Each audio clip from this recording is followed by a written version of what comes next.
Thank you. Thank you. Okay, so to start, we're going to watch a very quick 3-minute clip from The Chosen. I hope you can all see it.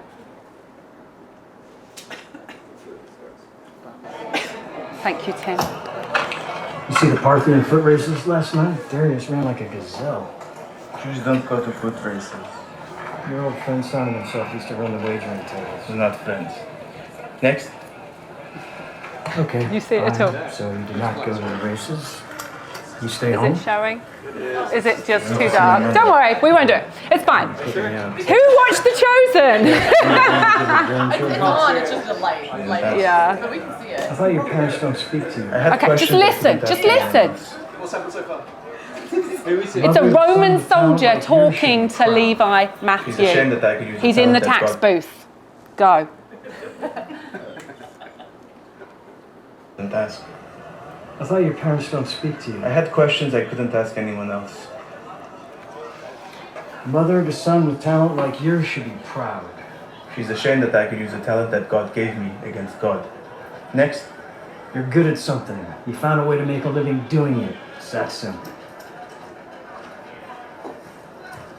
Must be nice to live in a world so simply We ordered. live in the same world, Matthew. Next. Besides, what else are you going to do with a mind like yours? Jesus is coming.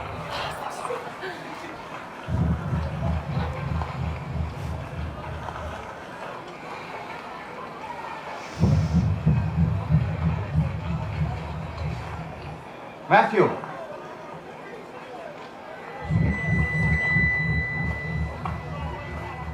Matthew, son of Alphaeus!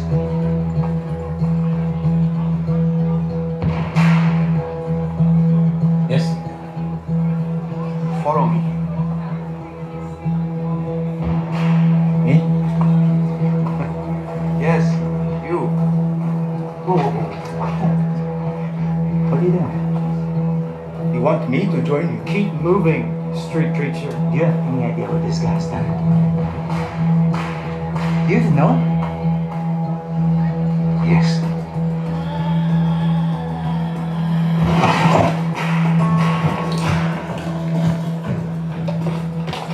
Listen, I said it. What are you doing? Where do you think you're going, guys? Let me go.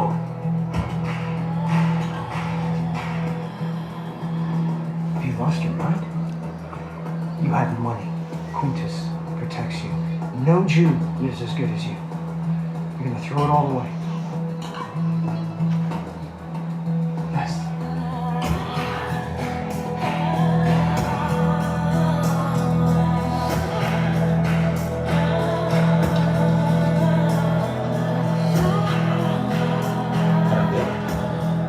You didn't get it when I chose you either. But this is different.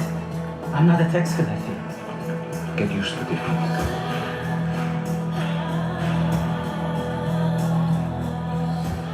Glad we passed by your booth today, Matthew. Yes. Shall we? We have a celebration to prepare for. You will regret this, Matthew. What's the tablet for? Grab it without thinking. Can you put it back? No, keep it. You may yet find useful. Where are we going? Dinner party. I'm not welcome at dinner parties. Well, that's not going to be a problem tonight. You're the host.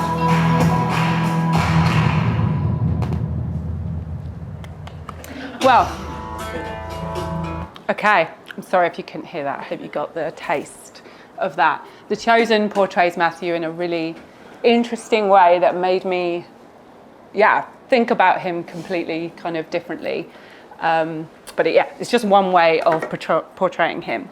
So we're going to read. Could you get the verses up, Tim? So my verses today are from Mark 2, verses 13 to 17. And we're going to look at it in two parts. We're just going to look at verses 13 to 14 first, and then we're going to look from 15 to 17. So could somebody read 13 to 14 for me? Thank you. Just go. Once again, Jesus went out beside the lake. A large crowd came to him, and he began to teach them. As he walked along, he saw Levi, son of Alphaeus, sitting at the tax collector's booth. "Follow me," Jesus told him, and Levi got up and followed him. Excellent, thank you. Okay, we're going to have a bit of it's going to be interactive today, okay?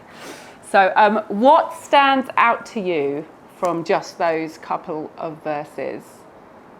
Is there anything that, Angus, you read it, what stood out to you? If you just read it for the first time. It was like that he knows who Levi is the son of. Yeah. Like he obviously already knows something about Matthew. He knows him, yeah. I don't know if that's just like because he had heard of his family, or if Yeah. he like just had no idea who Matthew was, but just because of the Spirit, because he was God. Yeah. Was aware of who he was and where he came from. Like it hints that he kind of knows his past and who he is. Yeah, he knows him. Yeah, definitely. And he knew more about him than just that he was a tax collector. And I think that was his job, but he's so much more than that. Our work can so easily define us, and it's what we're doing the majority of the time, day to day, whether we're looking after kids or whether we're in a busy workplace. But so often our work can be the thing that gives us identity, but actually Jesus straight away knew his name, knew who his father was, knew something about him. And for Matthew or Levi, in the Chosen they kind of call him Matthew all the way through. In Mark's Gospel, they call him Levi. In Matthew's Gospel, he refers to himself, I guess, as Matthew. But yeah, I think at this point, Jesus hasn't officially changed his name to Matthew. But he knew him, and as a tax collector, if you know anything about taxes, the tax man probably still has the reputation today. He was hated. He would have been seen as worse than a leper. So I think just a few weeks ago we looked at the story in Mark where Jesus reaches out and touches a leper and heals the leper, and the Pharisees obviously frown upon that and are just like, you've touched someone who's unclean. But actually a tax collector was seen as worse than a leper because out of choice they have taken a job. A leper, they're a victim of their disease, their physical disease, whereas a tax collector has brought that kind of disease upon themselves. Anything else stand out to you guys? Phil? The bit that stood out to me was that Jesus was teaching, and that then it says he walked along, so, yeah. But they're really closely linked, and it stood out to me that Jesus had been teaching a large crowd. He would have been teaching about the writings that they would often have been learning about. And so it wasn't, so for Levi and the crowds, it wasn't just a sort of a random, like, charismatic person who just said, hey, come with me. Yeah. It's like it was connected to what they knew about the Old Testament and about, well, they didn't know it was the Old Testament then, but it was connected to what they knew about the scriptures. Yeah. And that really sort of spoke to me. It was connected to that. Yeah. I mean, I think this story in many ways is quite similar to the previous story where he calls the fisherman. And I love it. It says that he goes out beside the lake. He doesn't go to the temple. He goes somewhere where he knows the normal kind of people are going to be going about their daily work.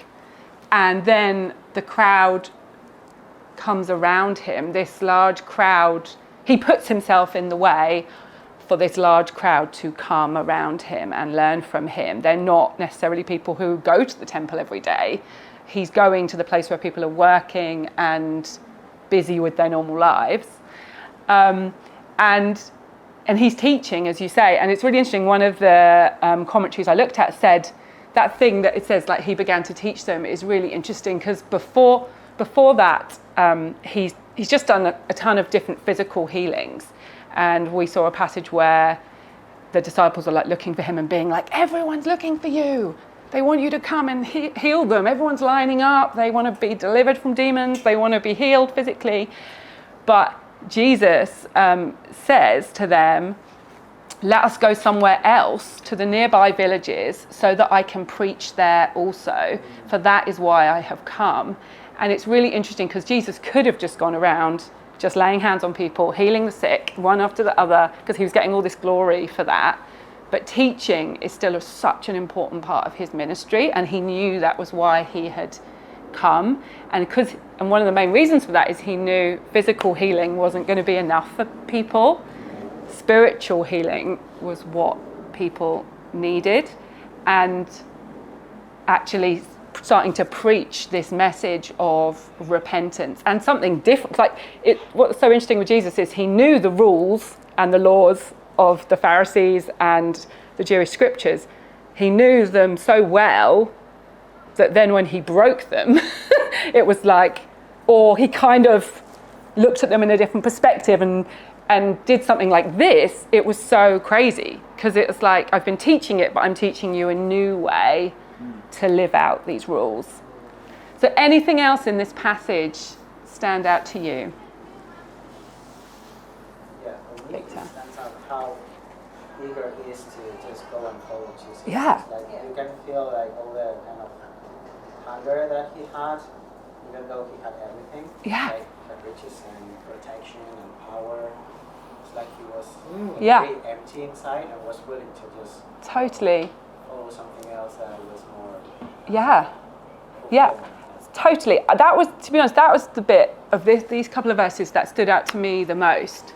I think the fact that Matthew's sitting there, and it literally just says he got up and followed him, and in other Gospels it says he left everything and followed him.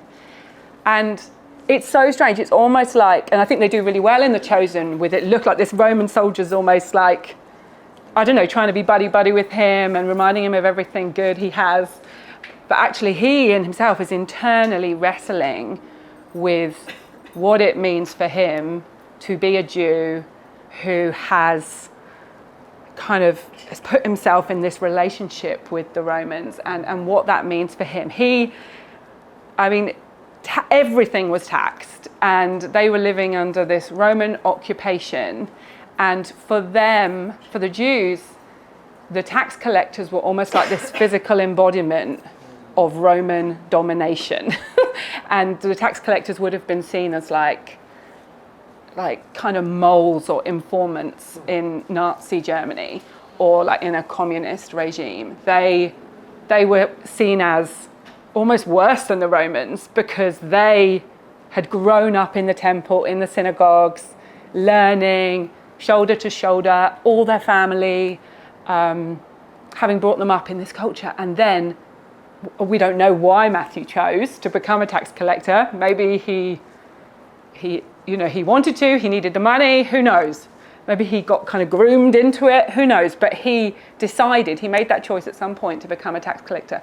And in doing that, he was excommunicated basically from his community, and he would have been dead to his family, to the people he was at his synagogue with, to his wider family, and he would have brought so much shame upon everybody who he had been in contact with.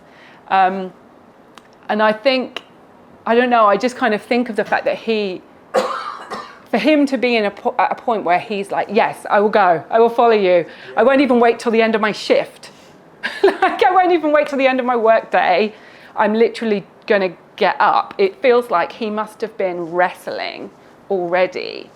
And there's a parable in Luke where Jesus talks about a Pharisee and a tax collector. Jesus talks about tax collectors quite a lot in his teaching. It's something they were all so familiar with. And he talks about a Pharisee and a tax collector going to the temple. And he says how, actually let me read it. He says, how the Pharisee stood up and prayed about himself. God, I thank you that I am not like other men, robbers, evildoers, adulterers, or even like this tax collector. I fast twice a week and give 1/10 of all I've got." But then the tax collector stood at a distance. He would not even look up to heaven, but he beat his breast and said, "God, have mercy on me, a sinner." And I found that reference, and it just really opened my eyes, I think, to like this place he was at of wrestling. Like, the tax collectors knew. they knew they were hated. They knew they had made decisions that meant that they were seen as like unclean, unlovely, and even probably the Romans, who sort of, wanted them to work for them, they probably deep down thought, "Man, you've turned your back on your family. Like, who are you?" Like, that's, and so Matthew would have been absolutely, I don't know, just how he must have felt about himself. I don't know where, think of the worst thing you've ever done and that shame you feel, and that maybe regret, or I wish I could change what I did. and that must have been how he kind of lived every day.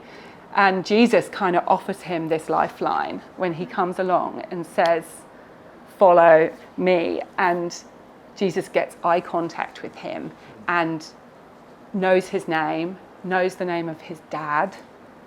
And it's almost like he's being given this second chance. Anything else? I'm trying to think what else I pulled out. Yeah, so. It's kind of a theme throughout Mark, but you see Jesus, I was just struck. I mean, he went to the lake, and it's almost like as he was going to the lake, then he just started to teach. Like, people asked him, and then it says, as he walked along, he saw Levi. It wasn't like, oh, he woke up and like his priority today was to find Levi. Like, he decided in his head. It was almost like as he went by, he just felt like, no, I'm gonna call Levi out. I don't know if that's what happened or not, but I was just struck that it was, there's such a, it seems like such a presence, like a sense of presence to Jesus. Like he's just very deliberate in the moment, what he sees or what he hears the Father doing. Like he just instantly, but also like very directly, does it. He lives in the moment. Yeah, absolutely. Do we know anything about whether Levi and Jesus had like interacted before, or whether Levi, had he seen? Do we know if he saw Jesus do stuff, or was he like literally strangers? I think this is the first kind of mention. I mean, obviously he refers to other tax collectors a lot, but I think, in The Chosen, they hint at him having kind of caught eye contact with him at different points, that they've put a little bit of fictional background to it, but we don't know. But I guess if Jesus had been in, it feels as if maybe Matthew had seen him before, and maybe or been trying to listen, or, In a way, so the Peter calling, which probably came after that big catch of fish, when Peter has been fishing all night, he hasn't got anything, and Jesus says, "Put it on the other side," and we get loads of fish. Now, in a way, you sort of think, no wonder he follows Jesus. Jesus is giving him like thousands of dollars. The equivalent. Whereas this is almost even more amazing, because if there's no precursor and the kind of cost of leaving is way more, because the Romans and even probably his Jewish family, who are probably not into Jesus, potentially. It's kind of, it's huge. I guess it tells us a bit about Levi's character, doesn't it? Yeah. Or the work of God. Definitely. And I think even just the phrase, "follow me," has so much meaning. In Mark, this Greek word that's used for follow, which I can't really say, but I'll have a go. It is, hang on, aculathene. Nice and easy, rolls off the tongue. It is in Mark 19 times. And it's always used in the context of people following Jesus rather than people following after other things. And with this word comes like, they say it sort of means like load bearing. So it's more than just like, I'm just going to follow you and just believe what you do, and I'll follow you on Twitter, I'll follow you on, it's not just like I kind of agree with what you're saying. There is this sense of load bearing, that it's not just following from a distance, it's I'm literally going to help your mission. I am going to carry weight with you and be fully engaged in what you are doing. And I find that, just so interesting, because it really is like this. He has lived to basically get money. And he gives up all of that and says, I'm going to throw everything in with Jesus and follow you. And this Greek word really implies like an act of faith and a deep kind of risk and cost. And in some ways, although I'm sure for Peter and Andrew and John and the other fisherman, James, although I'm sure that involved cost, for them they could have gone back to fishing. That is a skill. They could easily have been like, oh, it didn't work out, I'm going to go back to fishing. For him, he's not going to be able to go back to tax collecting. He is saying, I don't want a part of this world anymore. Plus, from what I read about the tax collecting scene, these jobs were like highly sought after. Like it would be like a big construction, was going to happen, like Salesforce or something. There would be bids going out. And so this is a long process to even become a tax collector. You had to almost, the Romans were looking for a Jew, someone who'd been brought up as a Jew, who knew all the customs and cultures in certain towns or cities.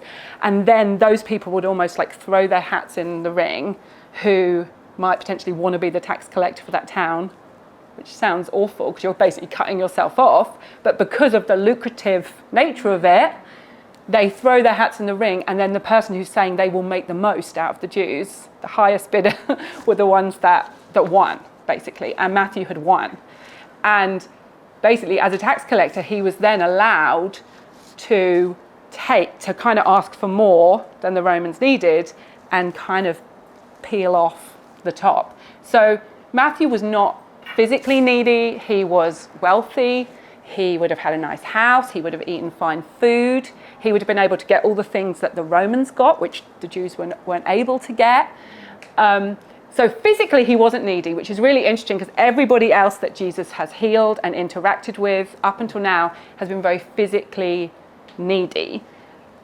Matthew's is very much a spiritual and emotional need. And Jesus is saying, just in saying, follow me, I am the pearl of great price. I am worth so much more than what you have. And it seems like Matthew is already in a place where he kind of knows that he's like a tipping point to fall that way. Also, the really interesting thing, which they definitely bring out in The Chosen a huge amount, is that Peter, James, and John would have been paying taxes to Matthew. He was their tax man. And even the fish that they caught in the Sea of Galilee would have been taxed. And he was the person they had to give taxes to.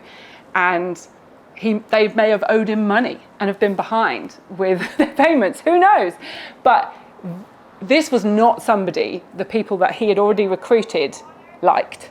This is, if you think of it as us bringing somebody into this community who you find incredibly challenging, like just someone who pushes all your buttons, whatever, maybe politically they have a different view to you, maybe maybe they're racist, maybe I don't know, who knows, but someone who Jesus is like, okay, I can work with this person, I can change anyone, but it might push all your buttons. And that is what it is like for Peter and Matthew and Peter and John and James to have this God.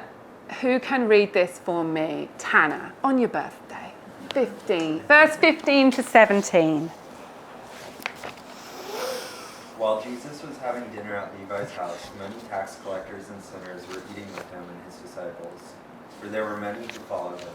When the teachers of the law, who were Pharisees, saw him eating with the sinners and tax collectors, they asked his disciples, Why does he eat with tax collectors and sinners?"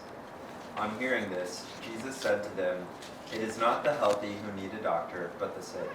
I have not come to call the righteous, but sinners." Yeah.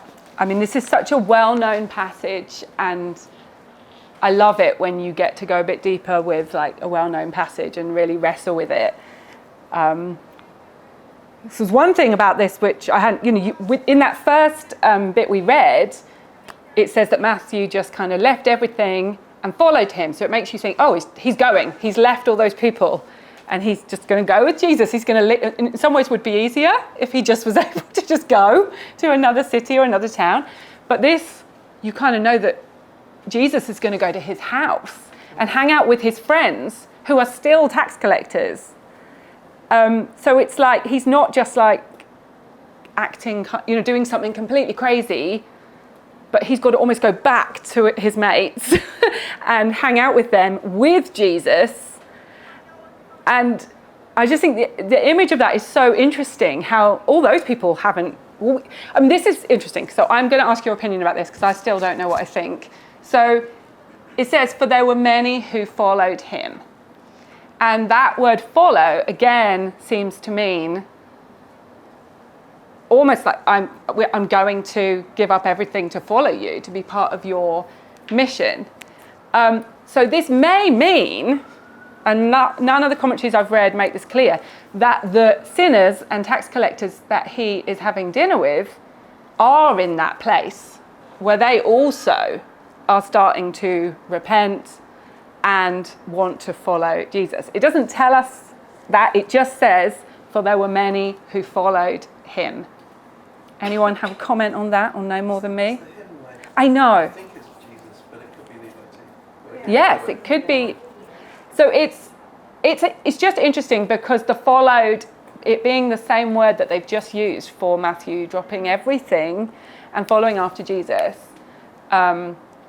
But the cool thing is either way, whether they have decided to follow him or not, Jesus has absolutely no problem going and hanging out with these people who were considered sinners and the tax collectors who everybody hated. I have a question.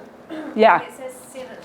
Yeah. Like, we're all sinners. Yeah. So, it just feels very vague. Yeah. Like, but Yeah. it's funny how it differentiates between tax collectors Yeah. and sinners. Like, they're just, what that means, sinners. Yeah. When he clearly says everyone is why I've come. Yeah. I mean, I see it as it's kind of referring to how the Pharisees would see those people, because then it's the Pharisees who ask, why does he eat with tax collectors and sinners? Yes. But very much tax collectors were lumped with murderers and thieves, and they weren't seen as any better than the worst crimes. So I don't know, it feels like maybe he's using that language because that's how the Pharisees saw them. There's something like orderly about it, like, right, so totally off piece, might be so wrong here, but there's a load of tax collectors and sinners at Levi's house. It seems like there's still a kind of, that speaks to me of togetherness and belonging. It's not like, they're saying they were eating together. Yeah. And it seems like there may have been a group that were just together, almost like, I don't know, stretching it a bit, but if you think about, say, gangs or English soccer hooligan gangs or something, half of the reason that they're there is for belonging. And it seems like there was this sort of subculture of people that just needed something. Yeah. But they thought that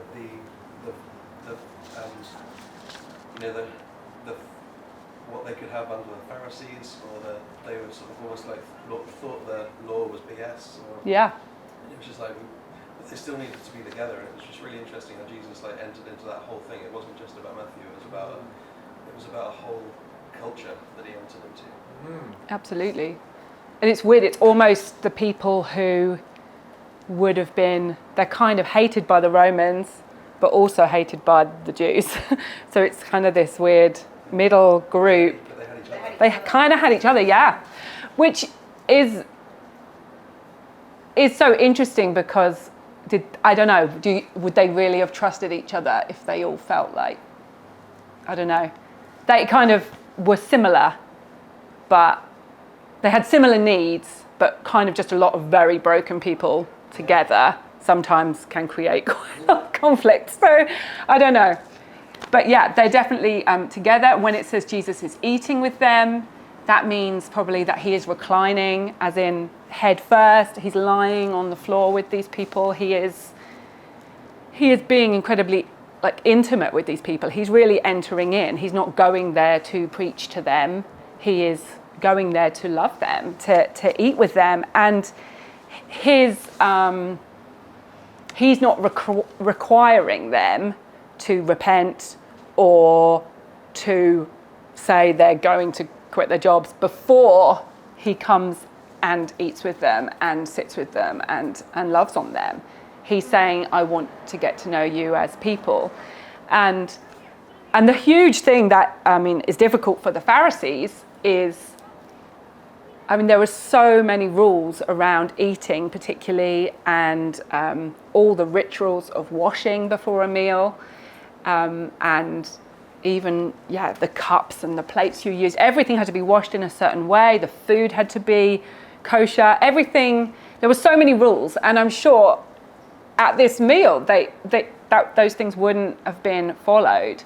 And the fact that Jesus was willing to go in, and from the Pharisees' point of view, he was seen as unclean. This would be like the absolute kind of worst thing to do. He's making himself unclean by going in and eating with them and throwing all the rules out. So he's not just, because before it's like, okay, you've called Matthew into your world, great.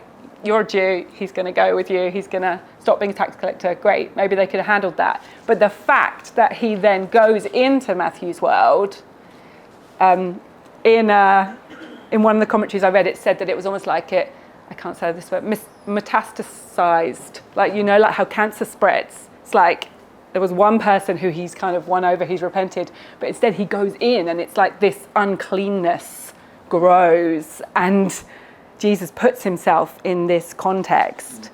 And I think this thing of him going to the people, again, is just so emphasized that he goes to them. He's not saying, just come to me. He goes to them. As a quote says, I am constrained to say that one of the reasons for the conditions of things in the Christian church is the aloofness of the church from sinning men and women. We will build our sanctuaries and set up our standards and institute our arrangements and say to the sinning ones, if you will come to us, we will help you. And I think that's so true.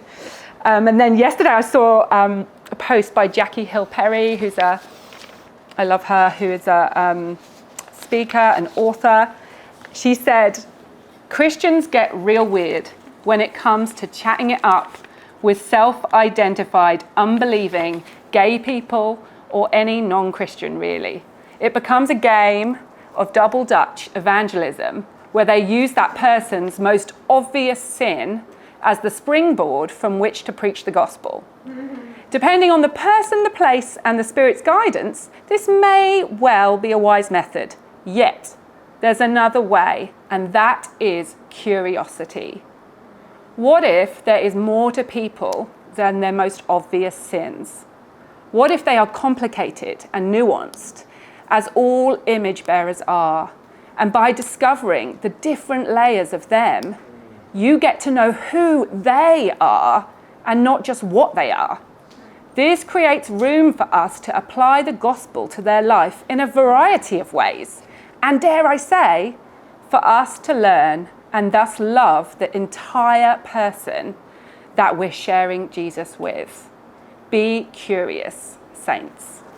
And I just love that. And I think that takes real courage, because that often means entering into things. We're so scared to say the wrong thing, but as Christians, we can enter into relationship with people who believe very different things to us. And that is absolutely okay. And I think what Jesus is showing us is we don't have to be, it's not, when we enter in, we're not going to be contaminated by people just because they believe something different to us.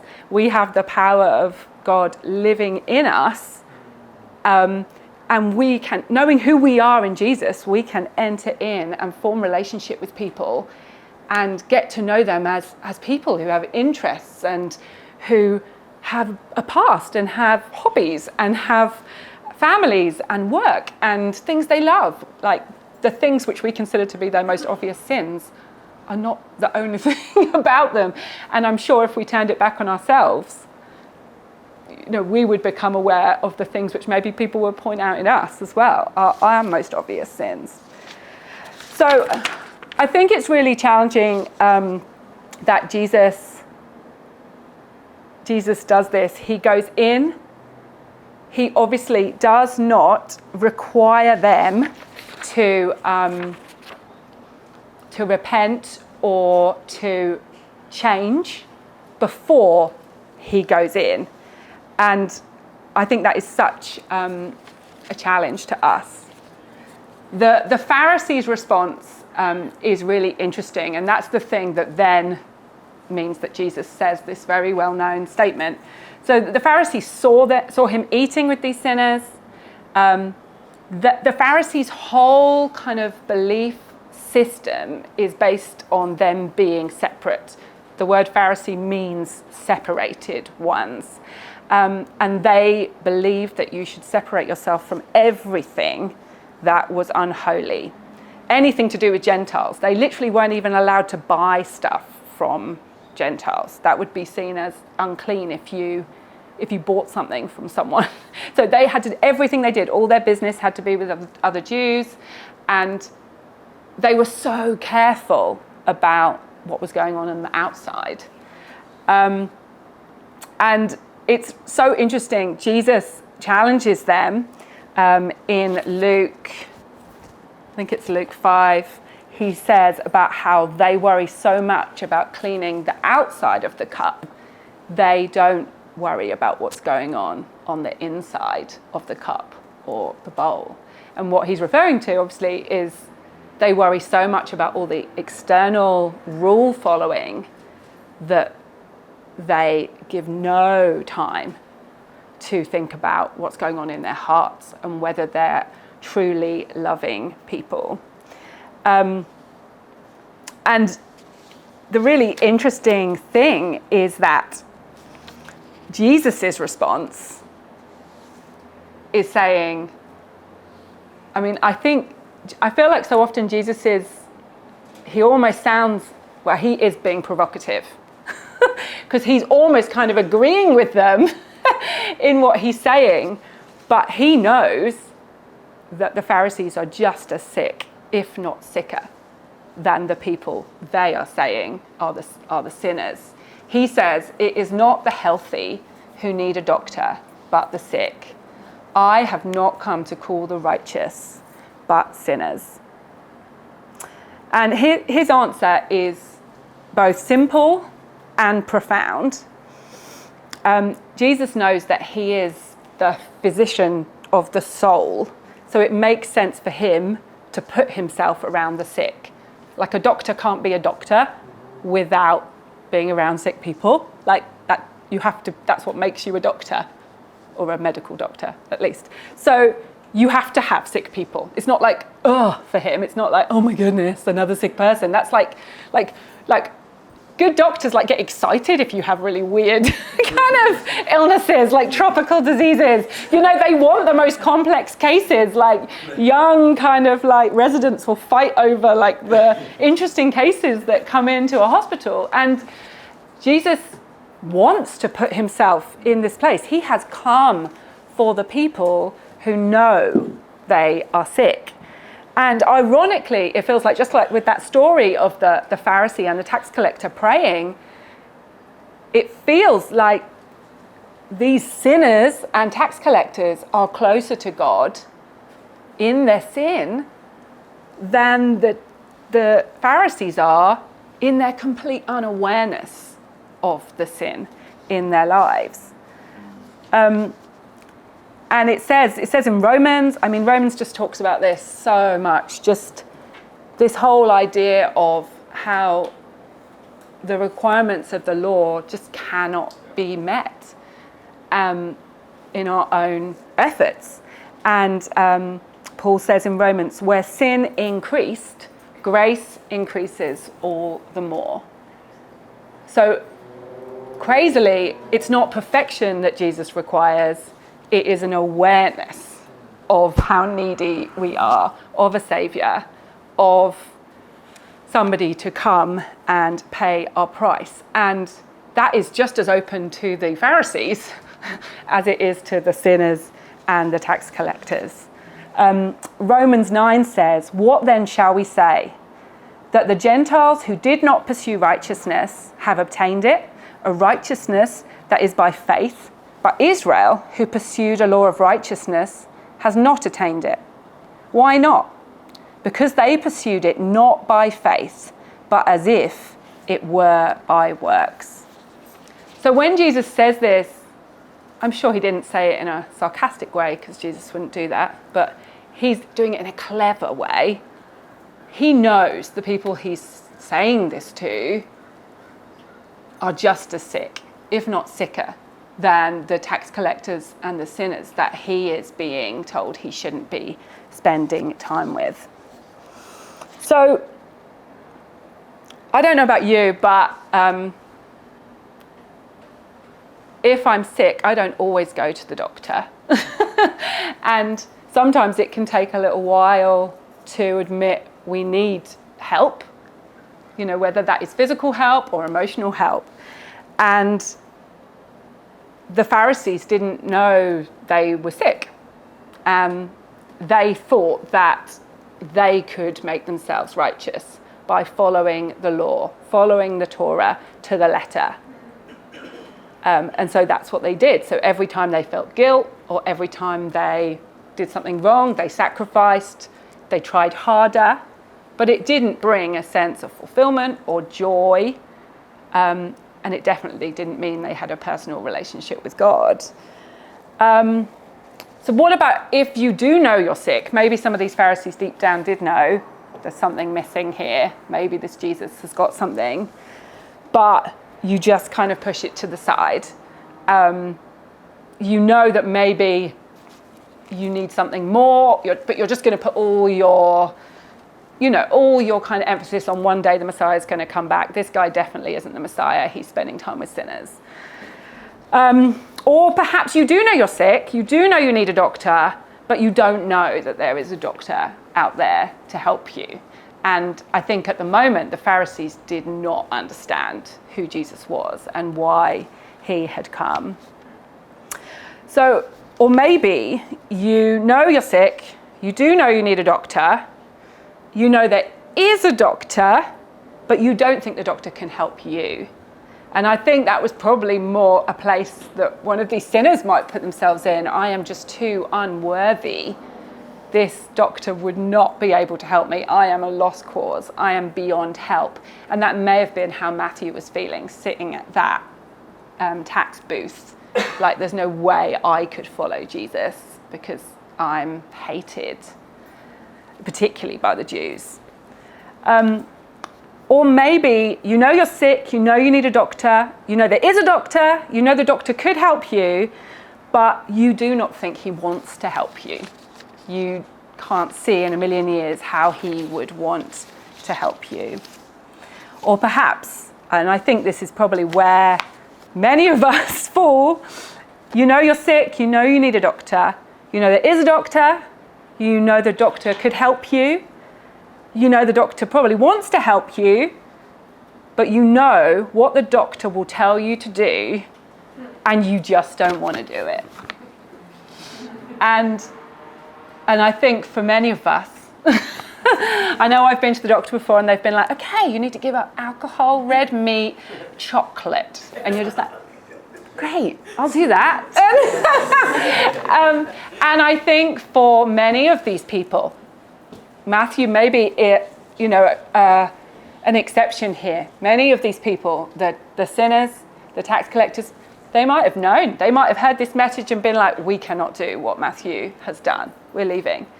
And for the Pharisees, if they did cotton on to what Jesus is saying, maybe they knew they needed him. Actually, they knew deep down they were sick.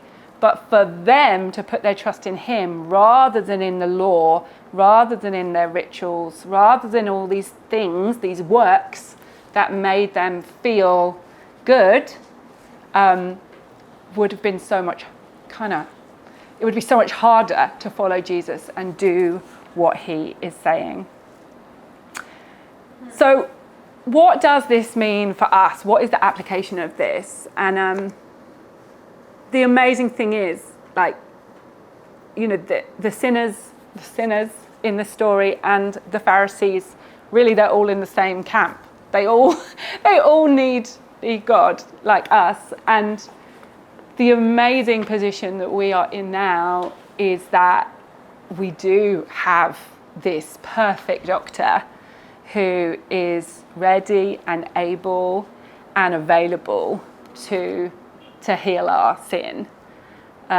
He always makes this perfect diagnosis. He provides this complete cure, and he pays the bill at the end.